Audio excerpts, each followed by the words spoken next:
Why does every business podcast sound like a TED Talk? Because nobody's letting founders just talk. And since we both love to talk. True story. And listen to other founders and their experiences, we decided to make a different kind of business podcast. I'm Stacie Staub, the CEO and co-founder of West of Main Homes, along with a few other businesses that we've built from scratch and plan to keep. And I'm Madie Linder, co-founder and CMO of those businesses.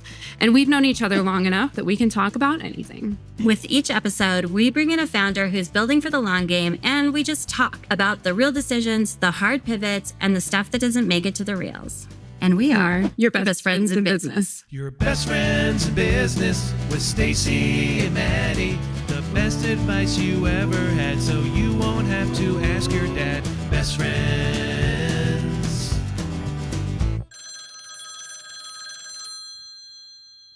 So, once again, we've had quite a week. A week, yeah. Yeah. But this has felt like a week where a lot of things are coming together. And in fact, you put on our calendar, do you want to share what you wrote? Madie, where did you see that? It was on Instagram, and it was like Delulu tip of the week. And it said, pick a random day, like 3 weeks out, and just put on the calendar, it's all coming together, stars. Yeah. So I did. So that happened to be, I think a week ago, I was in Dallas, and this notification popped up on my calendar, and it just said, it all came together. And it is. It's all coming together. Yeah. So what's coming together this week? So we decided to open a restaurant despite the fact that everyone tells you not to open a restaurant. We already have a coffee shop. We didn't know anything about this, and we are expanding into a bar and bistro. So we have an amazing chef. You'll hear from her on this podcast, and she's working on the menu, and we're getting everything set up. Well, we need dishes, and spoiler alert, they're expensive. Dishes are so expensive, you guys. When you go to a restaurant, like, start appreciating that. So we're trying to cut some costs. Like we thought we'd be open by now. So what did we do? We went to IKEA. Well, we sent someone to IKEA. That's true, but I wanted to go to IKEA. You do love IKEA. I hate going to IKEA. I still want to go back to IKEA to get more samples. But you guys, things do not have to be expensive. You can go to IKEA for your restaurant dinnerware. It does not matter. And they have great options. They look just like the ones in the catalog for a fraction of the cost. Of a fraction. Like, it's crazy. Like, I was telling someone yesterday, they're like cheaper than disposable. Like, we could literally like break them after every service and still be coming out ahead. And the water glasses feel like Murano glass. They feel so high end. Yeah. They're super breakable. And I'm sure our staff is going to hate us when they keep breaking these. But yeah, so that's the big win of the week is that, and not everything has to be expensive. And I had a little reminder of like, hey, we can do whatever we want. Yes, it's our restaurant. And we do have consultants and people telling us how to spend money. And they think we have a ton of money. And we are not spending all that money on these dishes. So here we go. We are going to see how the food looks on the plate before we make final decisions. Yes, so that's our big win. So if you're feeling like you need some inspiration, you're in the rut of things, pick a random Tuesday, whatever day of the week, and just put it's all coming together. I think the stars are important. I don't know why. Yeah, we love emojis. We love some emojis. Emojis on a calendar make all the difference, honestly. They make every appointment better. Yeah. So, all right. That was our week. Best friends. We are here today to talk to Meg Meyer, the founder of The Bear and the Rat. Hey, Meg. How's it going? Great. Meg and I met, probably 15 to 20 years ago. I'm going to say 17. Yep, around that area at an ad agency. And I graduated during the Great Recession, which was a great time to graduate with an advertising degree. And I was working as an intern at the ad agency that Meg was working at. And throughout that, Meg was also working on founding this company. And I love that you're on today on our first season of the podcast because you truly inspired me to become an entrepreneur. I saw that it didn't have to look like office work. You could go do whatever you want. You could go start a dog ice cream company. That's so cool. And make it what you do for a living. So I'm so grateful to have you on today. Welcome. Yay. I am so glad to be here. Thank you. So fun. Yeah. Sukol, I don't tell this story much. Sukol was the ad agency where we met. They sort of divided people into creatives and non-creatives. And I was a non-creative. I was on the producing team. So I went to this conference in New York City, the 99% conference. It's a design and like go-getting conference. And I saw the guy who started Square. He started Twitter and then he started Square. He was literally launching Square at that conference. And I texted Matt because he had the dog ice cream idea. And I said, we were sort of like, oh, but if we go to dog parks to sell it, no one's going to have cash. How are we going to get money from people? And then I'm like, there's this thing called Square. Yes. I'm like, let's make it. Let's go to dog parks. And so that's literally how we started because of Sukol irritating me for calling me a non-creative. So you said Matt had the idea for the dog ice cream company. So tell us about that. Yeah, he had it when he was an 8-year-old because his parents, so he was the youngest of 4, and they were dog crazy. And this was mid-80s. So taking your dog to an ice cream shop in the mid-80s wasn't really a typical thing. That's not a thing. Yeah. And so, but every week they would get their dog a vanilla ice cream cone because, not cone, a little scoop. And Babette, their mini poodle, would have her eyes bugged out and she would be freaking out and dancing around, and it was hilarious. But every week she would get sick. She would have diarrhea, throw up, and his dad would have to clean it up. And it was sort of like, well, how come there isn't something like this that's super fun and funny, but that actually benefits, the It's dog? like the puppuccino too, right? Oh, like those are horrible. They're actually bad for them. No, it's so bad. So bad. I mean, I've actually tried to pitch Starbucks. I really have. Yeah. So, because I'm like, you guys, this is trash. People would pay for good product. They would. For sure. So anyway, yeah. So the ice cream shop was really the impetus. And then I think Sukol pushed me over the edge, calling me non-creative. Well, I think like taking it back to the beginning, your company is called The Bear and the Rat. Yes. So can we talk about that? Yes. So we had 2 dogs. I had the bear from college. He was a Lhasa Apso who growled like a bear. And Matt had a rat terrier. And so even before we got together, because Matt and I knew each other in 8th grade, but then he was in Florida and I was here and we sort of reconnected from MySpace, actually. Oh, shout out. Wow.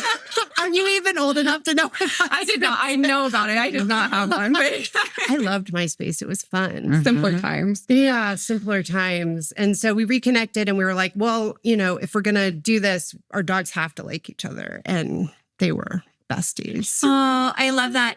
I saw on your Instagram the other day, I recently started following The Bear and the Rat on Instagram, and you guys did, one of the trends that it was like your wedding picture. Yeah. And like they didn't know it, but they would start like a hugely successful dog ice cream company. I thought it was so cute. I don't know about hugely successful, but I mean, give yourself credit. Okay. Yeah, it's amazing. So I think like one of the challenges has been freezer space, right? yeah, freezer space. I mean, so everything that we do is hard. Producing it's hard. Storing it's hard. Getting it to the distributors You see that on is Shark hard. Tank all the time, which I know we're going to talk about. Yes. But every time someone comes with a product that either has a ton of SKUs or the freezer space. Yeah. Freezer, it's really, really hard. So, we freight it at -10 LTL, which is like less than truckload. And so it's super expensive to our distributors. And then we have to trust them to get it from their warehouse into the store. And then we have to trust the store employees to get it from their U-boat in the aisle into the freezer. So there are so many cracks that it can melt or be compromised along the way. There's never going to be like 100% no spoilage. It just, you cannot control it. Once it leaves your dock, you're kind of up to the mercy and hope that everyone does the job that they're supposed to do. But because of that, it's very challenging. It's super expensive. We sell a really low cost item that we have to really get volume on. And so that can be tricky. We started out with independent pet stores and they're great. I love my we're an independent company. Of course, we love those guys. And there's about 5,000 or so of them in the country. So yeah, they're there's amazing. They're the lifeblood of the pet industry. But it wasn't enough volume for us. We needed more volume to get into a facility that could actually produce our product. Because when we were, back at Boulder Ice Cream, when we were making it ourselves, I can't even tell you the horror show that was. It was bad. It was like 16-hour days with lots of labor, and it was insane, super intense. And so we needed that volume.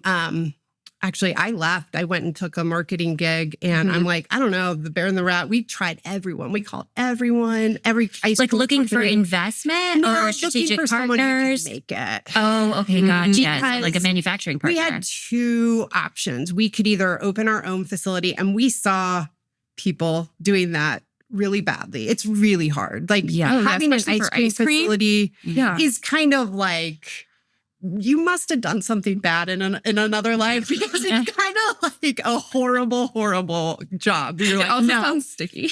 yeah.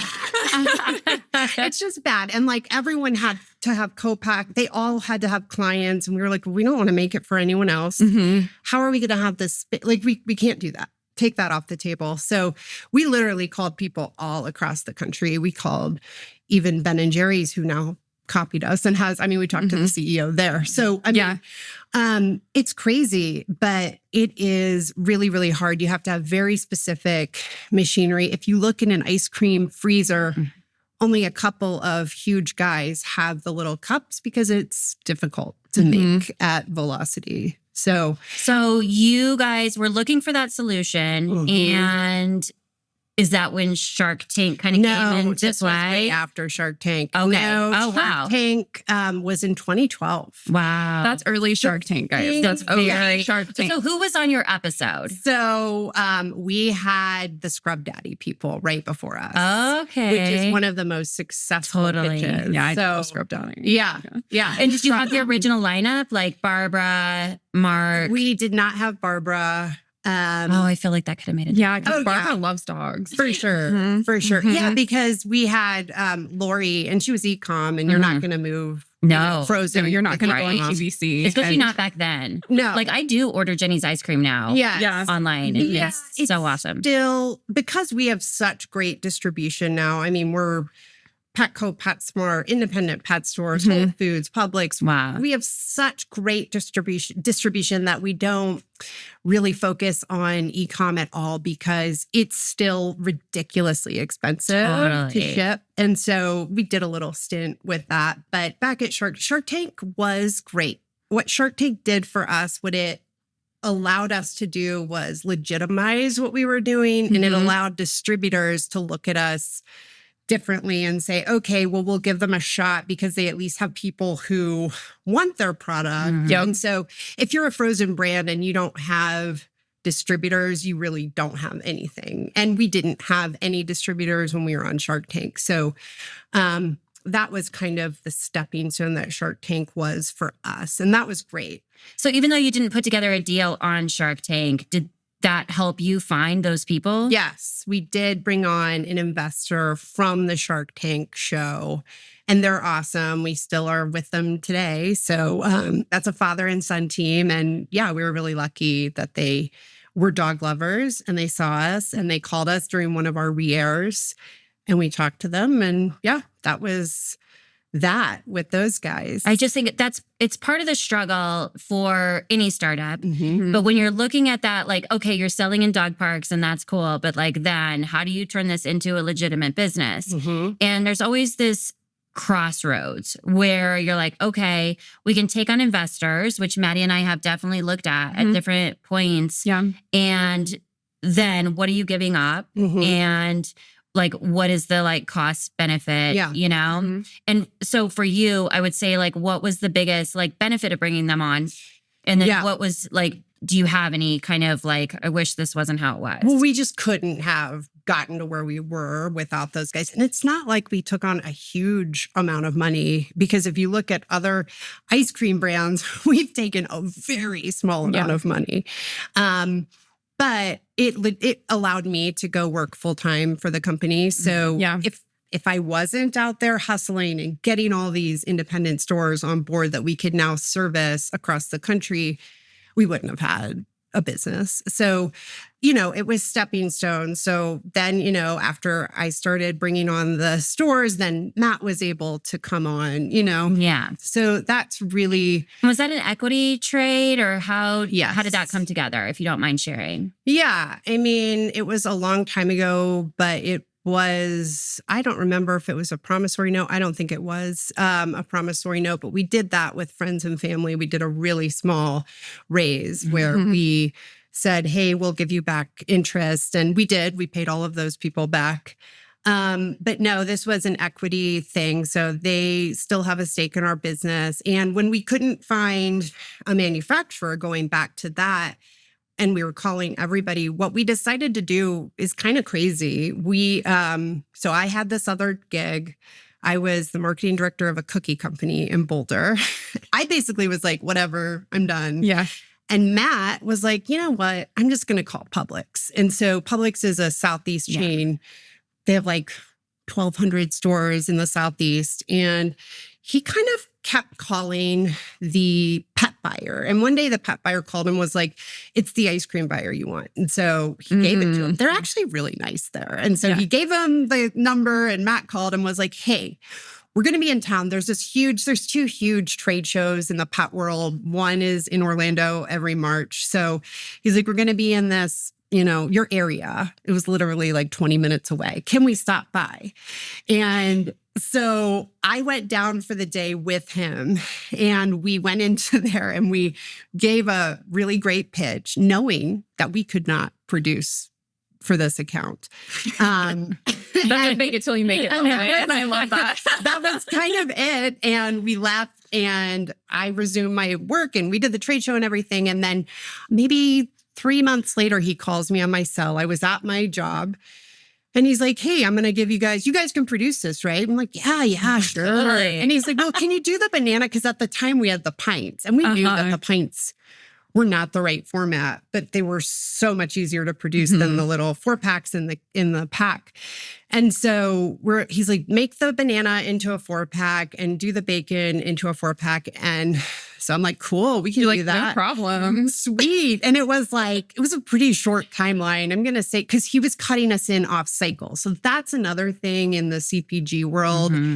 You have to adhere to these category reviews, and it's usually only reviewed one time. But he was taking out this huge brand to make space for us, and he was doing it on a cycle where he shouldn't usually be able to do that. So we had like 2 months, and we just went back and we started calling everybody again. And the people that actually came on, and they also have a stake in our business. It's a family-owned ice cream manufacturer in New Jersey. And they actually didn't believe us that we got the Publix, because they knew how hard it was. I had to send the email, and then they're like, fine, we'll figure it out. Let's do this. And literally they were trying to figure it out because they didn't have all the machinery in place, but it was a huge PO. I mean, it was crazy. So that was the thing. I actually got laid off, I think 2 months after that. And it was like, okay, sweet. You're like, I'm going to what I'm supposed to be doing anyway. So see you. Yeah. So it was a crazy story. Yeah, I love that. And I love that you had already worked to put the relationships in place, and this is something that Madie and I do as well, say yes and figure it out. And that's oftentimes what you have to do as an entrepreneur. For one thing, because I coach a lot of sales agents and train salespeople basically, you can't be afraid of the ask. And I think so many people are like, but what if they say yes? And you just can't think like that. You have to just think I hope they say yes. Yeah. And then you know, like and we'll figure it out. Yeah. And it'll probably be scary. Yeah. And Like we'll be, you know, like it's risk and like being a startup, especially, but like being in any stage of business and when you're trying to scale, like taking that like opportunity is everything. Yes. Like what if you had it? What if you had said like, I have to call you back? Right. Yeah. And it's funny too, because Matt was all like, dude, we got Publix. And I really didn't understand how big Publix was and how much business they were going to do. And I'm kind of like, yeah, that's cool. But I'm like at this other gig and I sort of had written it off because I'm like, I don't know how we're going to make this work. We called everybody. And it wasn't until that first PO, I think it was 2 POs for like $200,000. It was huge. It's like life changing. When you're struggling, you're working another gig. Well, we could not never yourself. have Like, produced that. Yeah. Like full order. It would have taken us weeks to do. Like around. And where do you store it? Yeah. Like, No, that's the other thing. You can make it, then what are you doing? No, it would have been terrified of heat. Right, we could not. But yeah, we were just sort of like, yeah, sure, we could do it. Yeah. Amazing. Well, congratulations, one. Yes. Like that's Huge so congrats. awesome. Is there anything like a big regret that you have along the way? Or like now you guys have expanded into different kind of SKUs, right? Yeah. So talk about that. Yes, we have. I mean, we're still really known for the frozen treats. Although if you lined up 10 people, I still think maybe 50% don't even know that dog ice cream exists. So that's something we're always trying to work on. It's funny because our competitors are like billion-dollar competitors. It's crazy. And they don't help at all. They don't with the category marketing at all. Yeah. I mean, it's just sort of like a profit, whatever. They don't do anything. So that's frustrating. But regrets, gosh, so many, right? Well, thanks for being honest. Everyone thinks this entrepreneurship is sunny, Yeah. rainbows, and it's not always like that. Yeah. I mean, I think one of the things that I do run our social media and it has been challenging to kind of keep our channels happy. We have the independent pet stores that don't want us to be in any other store. They get upset about it. And while I understand, I'm like, well, this is what we have a whole employee who can support you because of this other business. We wouldn't be able to do that without this other business. We wouldn't even be able to make it. Yeah. So because our volumes were not big enough for any other, person, any other co-packer. So I wish I had done more. We're here, come get us at these types of stores and just sort of push through the discomfort of the channel. Yeah.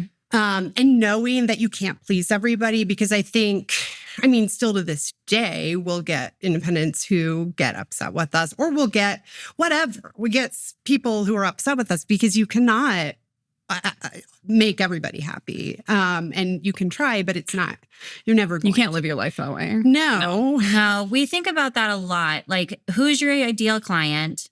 And like, how do you attract them? Yeah. And like, you just have to know like your product or service isn't going to be right for everyone. Yes. Which is really interesting when it comes to like your line of products, which I think could be considered like pretty luxury. Yeah. Pretty bougie for the pets, sure. which is awesome. And that's something like we've dealt with too. Like every time we look at like pricing something, like even the coffee, like we have a coffee shop and like we want people to be able to come there every day. Yeah. And like people say like in Google reviews all the time, like it's so affordable. We're like, oh, is it? We're like, whoa, is it too affordable? Like, oh my gosh, should we charge? What do you mean? Yeah. I love that. Yeah. There's always this question of like, where does it hit? Like, what's the market? Yes. What's the target? And how do we reach them? Yes. And I think that's a little bit what you're talking about with that marketing. And like, that's something that we struggle with too. It's like with, even the Pilates studio, like, how do you price it? Because it's expensive. Right. Yeah. Like, in general. Totally. Yeah. It just is because we have a limited space, a limited amount of reformers. And like, that's what it is. Yep. And it's either right for you or it isn't. Right. And that's okay. So you've expanded now though into like shelf stable? We have, yes. So we have these really cool meal kits for dogs. They're developed more for smaller dogs, 30 pounds or less. And they also can be used as a topper, but it's a whole subscription model and it's very cool. It's different. It's 100% different from the business that we have. And so, we're still learning as we move ahead. And we try and look and see, okay, this is kind of a best practice. Maybe we can try this. It's been really cool. It's been interesting because one of the things when you have a frozen business, you don't get orders from people. So it's hard to know at the end of the day who your true customers are. Yeah. I mean, you might, if you're lucky, get store level data, maybe. Yeah. So what you're sending to the distributor and you know where it's going. But beyond that, social media kind of helps bridge the gap. But still, that's not the full story either. One of the things we do pride ourselves on is customer service. And Matt is so good with that. And we'll get people who call and we'll hang up and it's like, wow.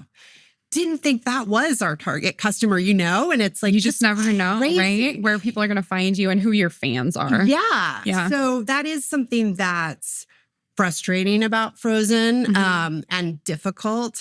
But with these meal kits, we know exactly who they are. We have their email. We know where they live, all the things. And so that's wildly different. And so plus I love a subscription model. Oh, same. I will subscribe. We subscribe to everything. And then we get on for each other's things. Yeah. Oh, that's funny. People love it or they hate it. Yeah. They love or I don't want it for tech, but I like when things come to my door all the time. Yeah. No, everything. Well, you guys are probably our target because you're busy ladies, And I love my dogs. Yeah. Well, that's another thing Madie and I bonded on long ago is her love. Well, wasn't Sophie one of your first dogs? Yeah. I mean, Sophie, my first dog, Sophie, was a model. Madie had 2 golden doodles. She had Sophie first, though. So Sophie Loaf, shout out.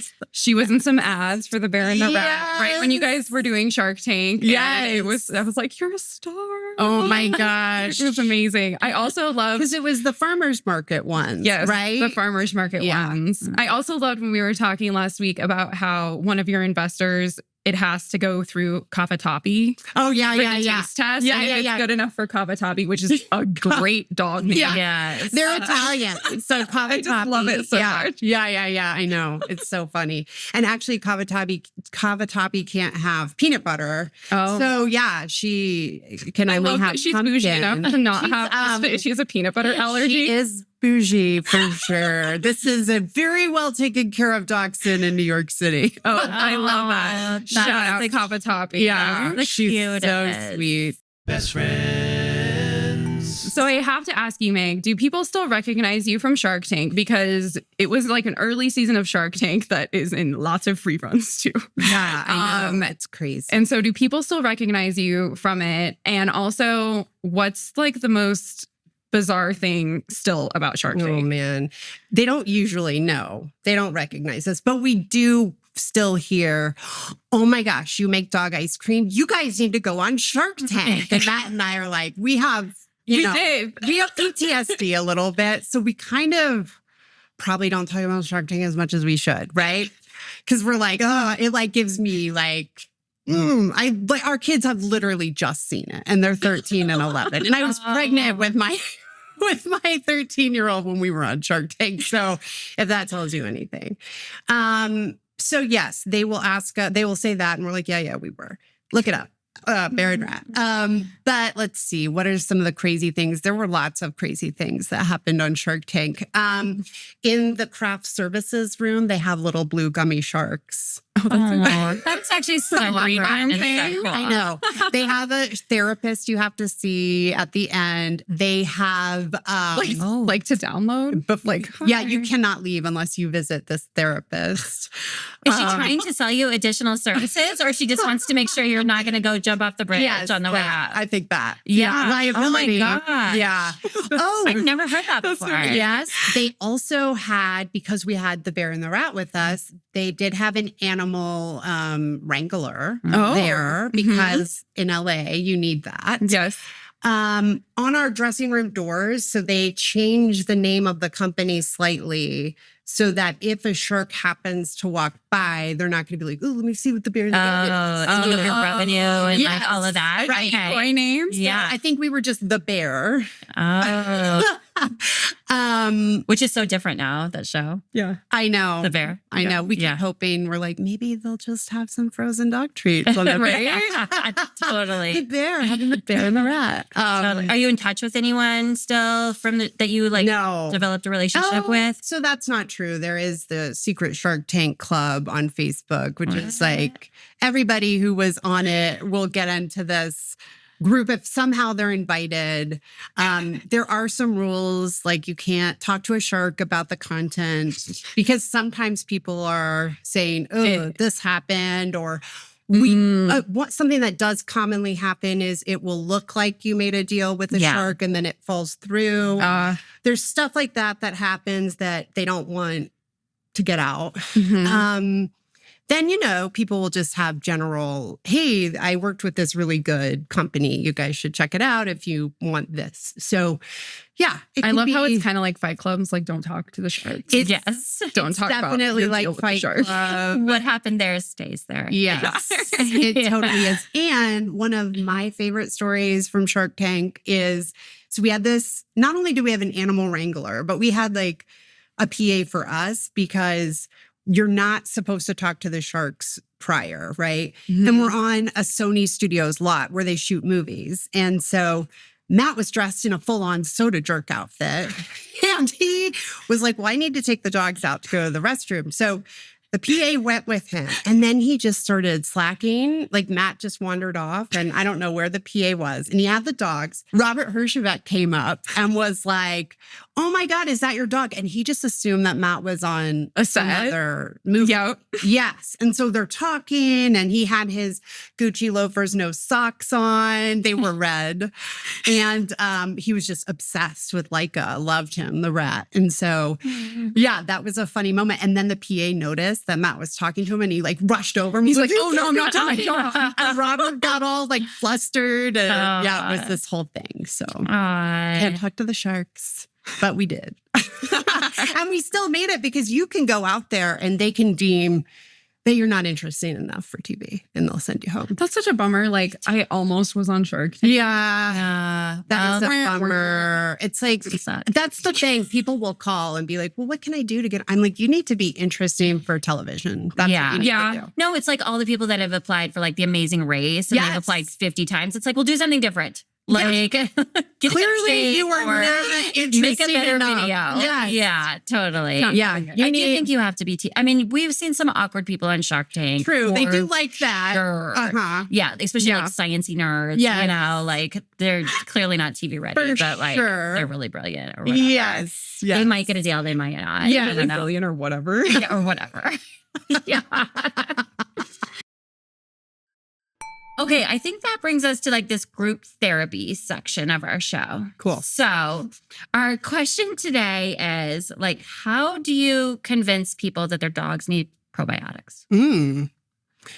I mean, Like being in like kind of like this luxury category. yes. Like, is it kind of a natural, like your clients are going to like indulge their dogs, like invest in their dogs and give them everything they think that will keep a dog alive for longer or healthy or just a treat or like, what's the general like messaging and like, is that ever something that you guys struggle with when it comes to like the greater dog environment? Yeah. I mean, I would say, again, we don't have direct access to most of our customers, but from the slice on social media, it's kind of like, well, no, duh. Like I am going to feed my dog better than that other one, you know? And actually our product, we took the probiotics out and we have prebiotics. We have this whole thing. So we try and talk about it in more of an entertaining way than a sciencey way, because every time we talk about it in a sciencey way, because we actually so we put another pet product into our frozen treat. It's an amazing product. It was developed by a biochemist. She was actually a prebiotic scientist for humans before she got into pet wellness. And so like, this is a legitimate thing where it was tested in Australia. I mean, the efficacy is true. It's real. You can't dispute it. There's actually science and white papers and research done. But whenever we talk about that, people are sort of like, yeah, it's just sort of fun. We don't really want to hear about all that. So we try and pull that back and make it interesting. Like, you know, maybe sometimes we'll nod at the other ones and be like, you know, this one just has water and a bunch of chemicals in it. So you can have that, or you could have this, which actually has things that are good for your dog in it. And we try not to belabor the point. Yeah. We do have people that are interested in that, and they'll typically message us, and then we'll have conversations about that. But for the most part, the general public doesn't want to know about the prebiotic. Right? They want a cute brand, a cute package. They're going to put it on Instagram. They're giving their dog their name. Yeah, it's more that they trust that it's good. Yeah. They're like, we get it. You guys put good stuff in it. Sweet. We trust you. And that's awesome, you know? And when it comes to working with your husband, like whenever you have said Matt's name, you like kind of light up and you're like, clearly you guys are still cool. Yes, so, we are. We are still cool. So, but like challenges around that, like when you're thinking about starting a business with your partner, like would you do it again? It is not for the weak. I mean, it's not for the weak. It's challenging for sure. Matt and I have very different styles.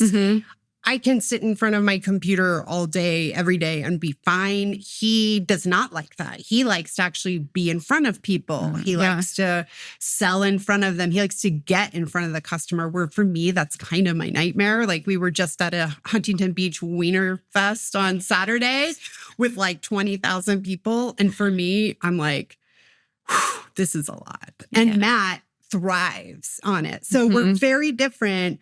But at the same time, right now, at least, we're sitting at the same desk in our bedroom.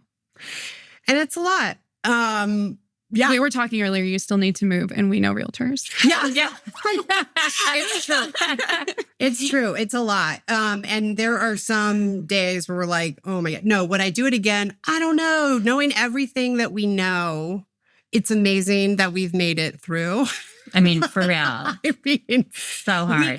It's funny. So we have two boys and they're very into scouts. And so I'm a big volunteer there. And Matt he's like, Meg, we work together at the same desk. I cannot in my spare time also volunteer my time at the same place with you. Like we just can't. Different.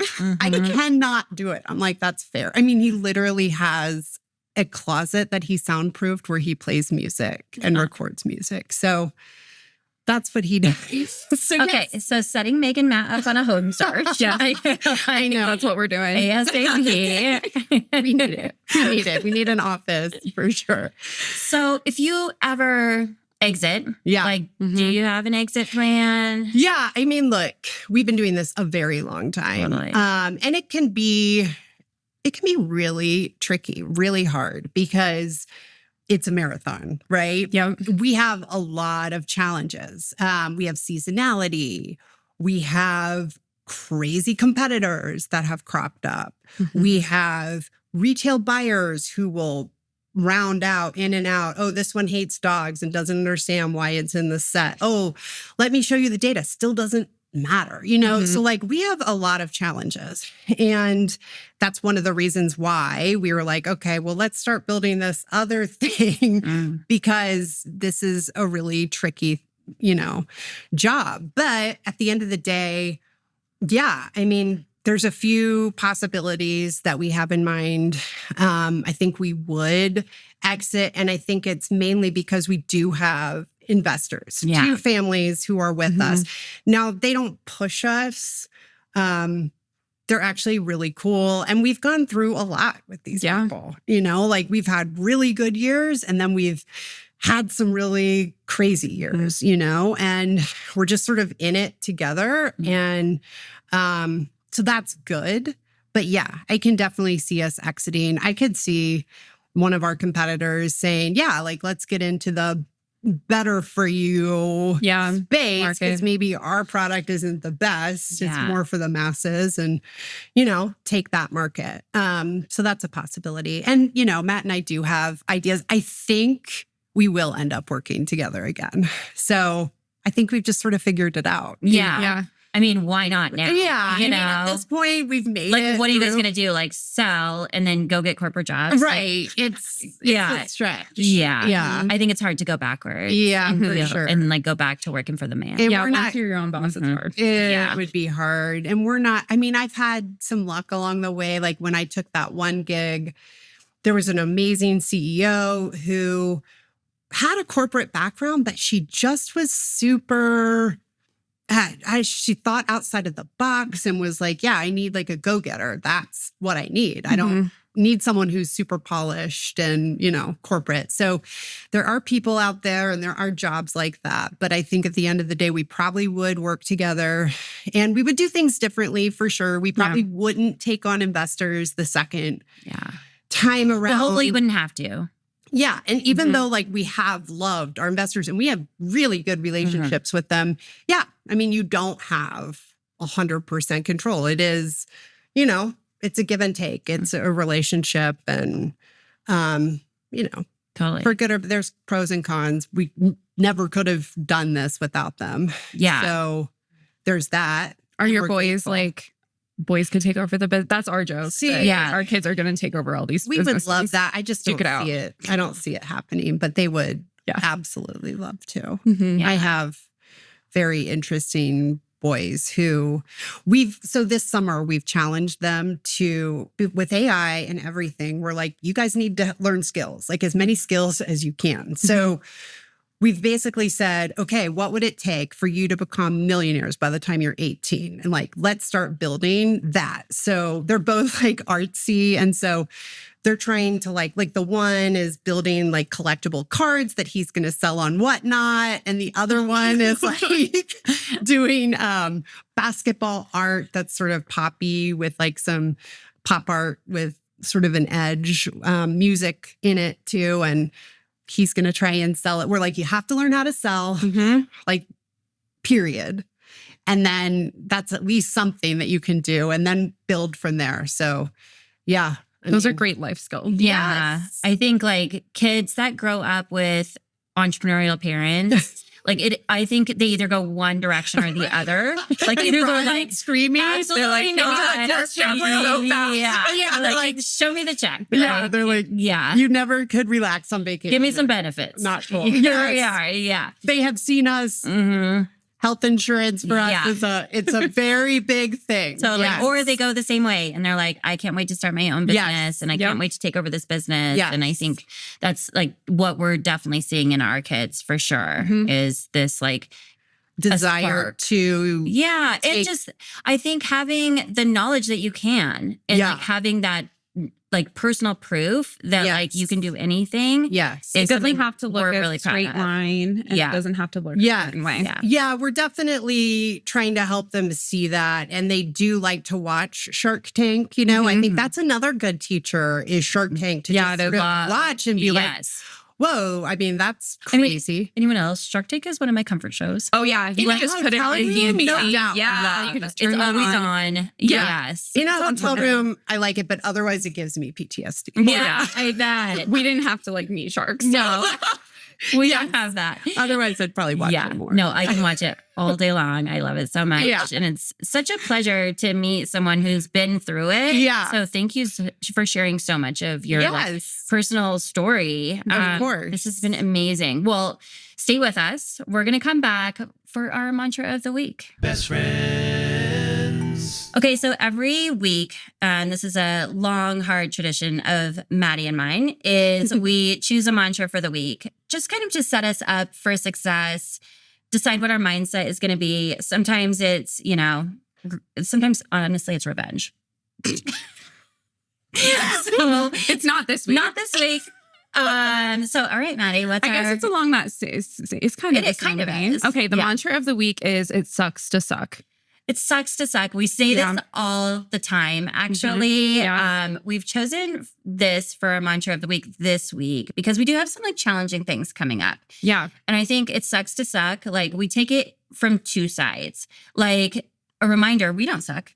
No, and we don't want to suck. No. Because it sucks to suck. Sucks to suck. Not so don't suck. good to be in this. And we work really hard to not suck. So, but also just a reminder that some people do suck and we have to deal with them. We take the high road. We make people better. We drag them up along with us and help them not suck too. But sometimes you just have to be like, well, it sucks to suck. Yeah. Yeah. Yeah. So sometimes we like send something on Instagram, like sucks to suck. Like, yeah. But we'll leave you with that this week. So just remember, there's a lot of paths when you're an entrepreneur and every founder story is different. We can't wait to bring you more of these stories like the Bear and the Rat and Meg and Matt's today. So amazing. I love this. Great. I love this conversation. So it sucks to suck. So don't. Your best friends in business with Stacie and Madie. The best advice you ever had, so you won't have to ask your dad. Best friends.